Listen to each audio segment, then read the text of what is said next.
अस्सलाम वालेकुम नाजरीन, मैं मोहम्मद असलम हुसैन सियासत की खबरों में आप सबका इस्तकबाल करता हूँ। इस हफ्ते के पहले दिन यानी आज पीर के रोज मुल्क के अवाम को महंगाई का जबरदस्त झटका लगा है। एलपीजी सिलेंडर की कीमत में 50 रुपए का इजाफा हुआ है, जबकि पेट्रोल और डीजल की कीमत में भी 26 पैसे फी लीटर का इजाफा किया गया है। इस इजाफे के बाद गैर सब्सिडी वाले 14 किलो घरेलू एलपीजी सिलेंडर की कीमत में इजाफा करके 772 रुपए कर दिया गया है। पहले यह 719 रुपए था। यह कीमत आज से ही लागू की गई है। दिल्ली में पेट्रोल की कीमत 90 रुपए फी लीटर के करीब पहुंच गई है। त्रिपुरा के वज़ीर आला बिप्लब कुमार देब सियासत और पॉलिसी से मुतालिक अपने तबसरों पर एक बार फिर तनाज़ात में घिर गए हैं। बिप्लब देब ने इस बार बैनुल अक़वामी सियासत पर तबसरा किया है। दरअसल वज़ीर आला ने रियासती दारुलहुकूमत अगरतला में बीजेपी के एक प्रोग्राम में कहा कि बीजेपी का न सिर्फ मुल्क में बल्कि हमसाया ममालिक में भी वसअत के मनसूबा है। बिप्लब देब ने कहा कि वज़ीर दाखिला अमित शाह का नेपाल और श्रीलंका में भी बीजेपी हुकूमत बनाने का मनसूबा है और वो बहुत जल्द इस पर अमलावरी शुरू करेंगे और नेपाल और श्रीलंका में भी भाजपा हुकूमत होगी। महाराष्ट्र के परभनी जिले में मियारी पेट्रोल की कीमत 100 रुपये फी लीटर से ज़्यादा हो गई है। पेट्रोल डीलर्स एसोसिएशन के एक अहदेदार ने यह बात बताई। 28 पैसे के इजाफे के साथ मियारी पेट्रोल की रिटेल कीमत 100 रुपये को पार कर गई है। एसोसिएशन के सदर अमूल सरकार ने बताया कि कीमत 100 रुपये 16 पैसे फी लीटर तक पहुंच गई है।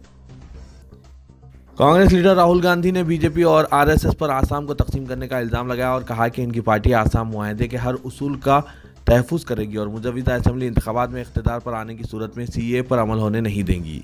रियासत में कांग्रेस का एहतजाजी बगुल बजाते हुए राहुल गांधी ने मोदी हुकूमत पर तनकीद की और इल्ज़ाम लगाया कि वो हम दो हमारे दो के अप्रोच के साथ काम कर रही है। हाल ही में उन्होंने लोकसभा में ये लफ्ज़ कहे थे और इशारा दिया था कि सिर्फ 4 लोग मुल्क को चला रहे हैं। दिल्ली पुलिस ने किसानों के एहतजाज की हिमायत में स्वीडन की मारूफ जहदकार ग्रेटा की जानिब से ट्वीट करदा टूल किट तैयार करने के सिलसिले में 22 साला माहौलियात की जहदकार दिशा को बेंगलुरु से गिरफ्तार किया। पुलिस, जिसने क़ब्ल टूल किट को एक खालिस्तानी साजिश करार दिया था, दिशार्जी पर इल्ज़ाम आयद किया है कि वो इस दस्तावेज की तैयारी और इसे फैलाने की असल साजिशी है और वो एक खालिस्तानी ग्रुप की अहिया की कोशिश कर रही है। कांग्रेस लीडर शशि थरूर ने 21 साला दिशा की गिरफ्तारी पर सख्त रद्दअमल जाहिर किया है। उन्होंने जम्मू कश्मीर के डीएसपी देवेंद्र सिंह की एक तस्वीर अरसाल करते हुए कहा, जहदकार जेल में हैं जबकि दहशतगर्द बेल पर हैं यानी जमानत पर हैं। हैरत है कि हुक्काम इस केस के साथ पुलवामा हमले के 1 साल की तकमील को किस तरह याद करेंगे। आपको इन दोनों सुर्खियों पर जवाब देना होगा। मध्य प्रदेश के बैतूल जिले के सारनी में बॉलीवुड अदाकारा कंगना रनावत की मुखालिफत करने वाले कांग्रेस कारकुनों पर पुलिस ने हंगामाराई करने और पुलिस पर हमला करने समेत कई वाक़यात के साथ मामला दर्ज किया है। पुलिस ने बताया कि सारनी मार्ग के कन्नूनट बाबा मंदिर के नज़दीक कल रात मुजाहरा कर रहे कांग्रेस कारकुनों ने आगे बढ़ने से रोकने पर पुलिस एहलकारों पर पथराव किया और बैरिकेड तोड़कर पुलिस एहलकारों पर ट्रैक्टर चढ़ाने की कोशिश की, जिसके नतीजे में शाहपुर के sub divisional officer revenue Anil Soni, Hariom Choubey, constable Bhajan Lal Vikram और धरीज जख्मी हो गए। उन्होंने बताया कि पुलिस ने ट्रैक्टर रैली में शामिल कुछ ट्रैक्टरों को भी जब्त किया है। रियासत तमिलनाडु में जहां माह अप्रैल तक असेंबली इंतखाबात मुतवक्किल है, वज़ीर आज़म ने फौज के अर्जुन टैंक के साथ साथ दीगर कई प्रोजेक्ट का इफ्तिताह अंजाम दिया और मुख्तलिफ शोबों बशमुल रेलवे कई संग बुनियाद रखे। इस मौके पर अपने खिताब में वज़ीर आज़म ने तमिलनाडु को इख्तिरात और देसी तरक्याती की निशानी करार देते हुए कहा कि सारी दुनिया आपको मुस्बित नज़र से देख रही है। मोदी ने शहर चेन्नई में 3,770 करोड़ रुपए की लागती मेट्रो रेल के मरहले अव्वल के एक्सटेंशन का आगाज़ किया। उन्होंने कहा कि इस साल वजीर फाइनेंस निर्मला सीतारमण ने 1 फरवरी को मुल्क का बजट पेश किया है, जिससे फिर एक मरतबा इस्लाहात के हमारी हुकूमत हैत की तजदीद होती है। नायब सदर नेशनल कॉन्फ्रेंस उमर अब्दुल्ला ने दावा किया कि इन्हें और इनके अरकान ख़ानदान बशमूल इनके वालिद जो रुकन पार्लियामेंट फारूक अब्दुल्ला है, इनको हुक्काम ने नज़रबंद कर दिया है। ताहम पुलिस का कहना है कि 2019 के पुलवामा की दूसरी बरसी होने की वजह से नामुआफिक रिपोर्ट आई है, इसलिए प्रोटेक्टेड पर्सनस की नकल व हरकत की हौसला शुकनी की गई है। उमर अब्दुल्ला ने ट्विटर पर लिखा कि अगस्त 2019 के बाद ये नया जम्मू कश्मीर है। उन्होंने मेरे वालिद और मुझे हमारे घर में नज़रबंद कर दिया है। मेरी बहन और इनके बच्चों को भी इनके बंगले में नज़रबंद कर दिया गया है। मुल्क की जेलों में बंद 4,78,600 कैदियों के मुंजमला 67% हिंदू हैं। मुसलमानों की तादाद लगभग 18% है। मरकज़ी वज़ारत दाखिला के डाटा में ये बात बताई गई है। मुमलिकती वज़ीर दाखिला जी किशन रेड्डी ने गुज़िश्ता हफ्ते पार्लियामेंट को नेशनल क्राइम रिकॉर्ड ब्यूरो के 31 दिसंबर 2019 तक के डाटा की जानकारी दी थी। 3,21,156 यानी 67% कैदी हिंदू हैं। मुसलमानों की तादाद 85,307 है यानी 17.82% है। सिख 18,001 है यानी 3.76% है। ईसाई 13,782 है यानी 2.87% है और दीगर 3,557% है। सनफ के लिहाज से देखा जाए तो खातून कैदियों में 13,416 हिंदू हैं, 3,162 मुसलमान हैं, 721 सिख है, 784 ईसाई और 261 दीगर है। रियासतों और मरकजी ज़ेर इंतज़ाम इलाकों में उत्तर प्रदेश में सबसे ज़्यादा हिंदू और मुसलमान कैदी हैं। उत्तर प्रदेश में हिंदू कैदियों की तादाद 72,512 और मुसलमान कैदियों की तादाद 27,459 है।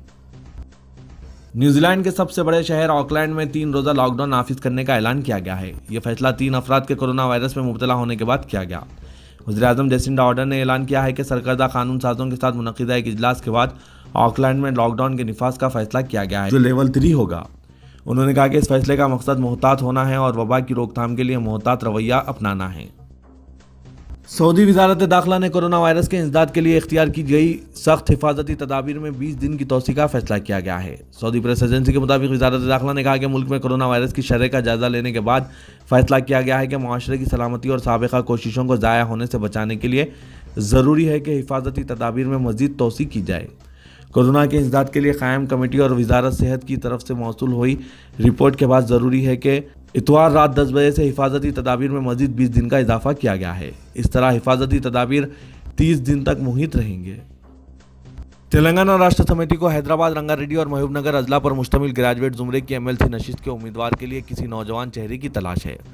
पार्टी ने खम्मम, नलगुंडा और वरंगल हल्के के लिए मौजूदा MLC राजेश्वर राव को दोबारा उम्मीदवार बनाया है, जबकि दूसरी नशिस्त के लिए पार्टी में कई दावेदार मुतहरिक हो चुके हैं। चीफ मिनिस्टर चंद्रशेखर राव ने इस नशिस्त के सिलसिले में ओहदेदारों के साथ जायजा इजलास मुनक़िद किया, जिसमें तय किया गया कि किसी काबिल नौजवान को उम्मीदवार बनाया जाए, क्योंकि हैदराबाद, रंगारेड्डी और महबूबनगर में तलबा व नौजवानों की अक्सरियत है। TRS दोनों हलकों पर किसी भी सूरत में कामयाबी हासिल करने की मनसूबाबंदी कर रही है।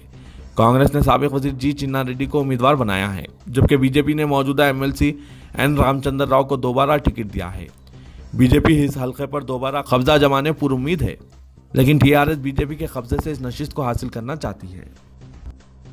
GHMC में मुआशी बहरान का पहला शिकार नौमुंतखब मेयर और डिप्टी मेयर हुए हैं। कॉरपोरेशन ने मेयर और डिप्टी मेयर के लिए नई गाड़ी फराहम करने से इनकार कर दिया और साबिका मेयर और डिप्टी मेयर की गाड़ियों को इस्तेमाल करने का मशवरा दिया। वाज़ेह है कि कॉरपोरेशन इन दिनों मालियाती बहरान से गुजर रहा है और मुलाजमीन को जनवरी की तनख्वाह अभी तक अदा नहीं की गई। नौमुंतखब मेयर G. विजयलक्ष्मी और deputy mayor M. Srilatha Reddy ने इंतखाब के बाद ख्वाहिश की कि इन्हें नई गाड़ियाँ फराहम की जाए। कॉरपोरेशन जो मुलाजमीन को तनख्वाह की अदायगी के मौक़िफ़ में नहीं है, इसने नई गाड़ियों की खरीदी से मुआज़रत कर ली और साबिक मेयर B. राम मोहन और साबिक डिप्टी मेयर बाबा फसीउद्दीन की जानिब से इस्तेमाल करदा गाड़ियों को हवाले किया है। मरकजी मुमलिकती वज़ीर दाखिला G. किशन रेड्डी ने वाज़ेह किया कि हैदराबाद को मरकजी ज़ेर इंतज़ाम इलाका करार देने की कोई तजवीज़ मरकज़ के पास ज़ेर गौर नहीं है। मीडिया के नुमाइंदों से बात करते हुए किशन रेड्डी ने लोकसभा में असदुद्दीन अवैसी के बयान की मजम्मत की। उन्होंने कहा कि हुकूमत की जानिब से इस मसले पर जवाब देने से कबल असदुद्दीन अवैसी ऐवान से राह फरार इख्तियार किए हुए हैं। उन्होंने कहा कि वो असदुद्दीन अवैसी के बयान की मजम्मत करते हैं। TRS और मजलिस के लिए बेबुनियाद और झूठी खबरों को आम करना आदत बन चुकी है। वाज़ेह है कि मजलिस के रुकन पार्लियामेंट व सदर असदुद्दीन अवैसी ने हफ्ते को लोकसभा में जम्मू कश्मीर से मुतालिक बिल पर मुबाहस में हिस्सा लेते हुए इस ख्याल का इजहार किया था कि मरकज़ की नरेंद्र मोदी हुकूमत दूसरे शहरों जैसे हैदराबाद, चेन्नई और मुंबई को भी मरकजी ज़ेर इंतज़ाम इलाकों में तब्दील कर सकती है। उन्होंने इस ख्याल का इजहार किया था कि कश्मीर को 2 हिस्सों में तकसीम करके मरकजी ज़ेर इंतज़ाम इलाका बनाना सिर्फ एक शुरुआत है और हुकूमत मज़ीद शहरों को भी मरकजी ज़ेर इंतज़ाम इलाकों में तब्दील कर सकती है। असदुद्दीन अवैसी के इस बयान पर अपने रद्दअमल का इजहार करते हुए किशन रेड्डी ने कहा कि हैदराबाद को मरकजी ज़ेर इंतज़ाम इलाका बनाने की कोई तजवीज़ हुकूमत के पास ज़ेर गौर नहीं है और इस ताल्लुक़ से अफवाहें फैलाई जा रही है। ग्रेटर हैदराबाद म्यूनसिपल कॉरपोरेशन के नौमुंतखब अरकान को बदस्तूर मसाइल और रुकावटों का सामना है। मुंतखब होने के बाद हलफ बर्दारी के लिए इन्हें तकरीबन 2 माह इंतजार करना पड़ा। अब जबकि 11 फरवरी को नौमुंतखब अरकान ने हलफ ले लिया है, लेकिन इन्हें किसी भी अहम फैसले के लिए मार्च के अख्तिताम तक इंतजार करना पड़ेगा। ग्रेजुएट हलकों के इंतखाबात के सिलसिले में ज़ाब्ता अखलाक नाफिज हो चुका है, जिसके नतीजे में 22 मार्च तक कॉरपोरेशन की जनरल बॉडी का इजलास मुनक़िद नहीं किया जा सकता। कौंसल हाल में दाखिले और ख़ुद को बाज़ाब्ता कॉरपोरेटर करार देने के लिए अरकान को 2 माह तक सबर आजमा इंतजार से गुजरना पड़ा और इंतखाबी ज़ाब्ता अखलाक ने अहम फैसलों की राह में रुकावटें पैदा कर दी है। Kaloji Narayan Rao university and health sciences ने मार्च व अप्रैल में एमबीबीएस इम्तिहानात की तैयारी कर ली है। यूनिवर्सिटी के मुताबिक एमबीबीएस साल अव्वल के तलबा जिन्होंने तालीमी साल 2016-17, 2017-18, 2018-19 में दाखिला लिया वो साल अव्वल इम्तिहानात में शिरकत के अहल हैं। 23 मार्च से इम्तिहानात का आगाज होगा। साल 2016-17 में जिन तलबा के दाखिले को यूनिवर्सिटी ने मंजूरी दी वो एमबीबीएस पार्ट 2 इम्तिहानात में शिरकत के अहल हैं, जिसका आगाज 16 अप्रैल से होगा। प्रैक्टिकल, क्लिनिकल और वाइवा इम्तिहानात की तारीखों का बाद में ऐलान किया जाएगा। ऐसे उम्मीदवार जिनकी हाजिरी 75% है और जिन्होंने इंटरनल असेसमेंट इम्तिहानात में 35% निशानात हासिल किए हैं वो इम्तिहानात में शिरकत के अहल हैं।